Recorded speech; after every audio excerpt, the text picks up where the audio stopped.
you have any just other words of advice for anyone in the room that is trying to dip their toes into social selling and Sales Navigator?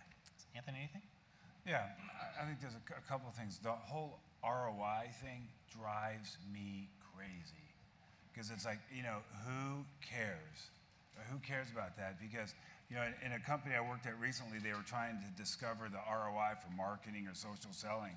I said, let's just make it easy. Quit having that conversation and stop allowing all of our employees to buy alcohol, and you can fund it. You know what I mean? It just drives me nuts. So I think you got to get off the. I think you got to get off the. I mean, we spent more money on pizza in the last company.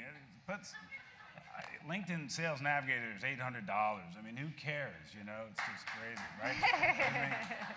I switched jobs. I bought the damn thing myself with my own money. I mean, it just drives me nuts. So we get on. To me, it's like major in the majors, don't major in the minors. You guys, right? You with me on that? So my good friend who's in the front row here, Jill Rowley. Has anybody heard her name?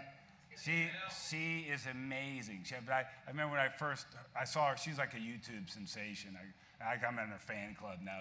But Jill always used to say, your network is your net worth, right? And which is kind of to your point. So it's really important to be networking. I recently had an experience where I introduced a vice chairman, you have to get this, of a multi-billion-dollar company, has nothing to do with my world.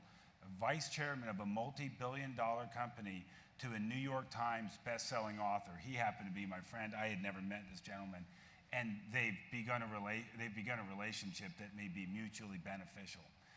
I did it all in LinkedIn. It was amazing,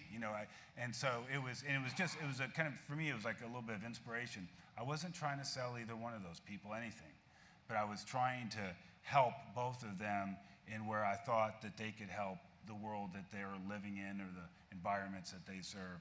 So I just have a very different position. It's like, you don't focus on the return on investment. You focus on the profound change that's happening in the profession that we are all in. And if we want to be stewards of this profession that we are in, we have to be experts at leading change and transformation. And I think to the extent that we do that, we will serve ourselves as leaders, the companies that we work for, the sales reps for whom we have responsibility for, growing, nurturing, and the like, mentoring, and ultimately we'll do a much better job serving the customers that we are attempting to serve. And so that has been my focus of late.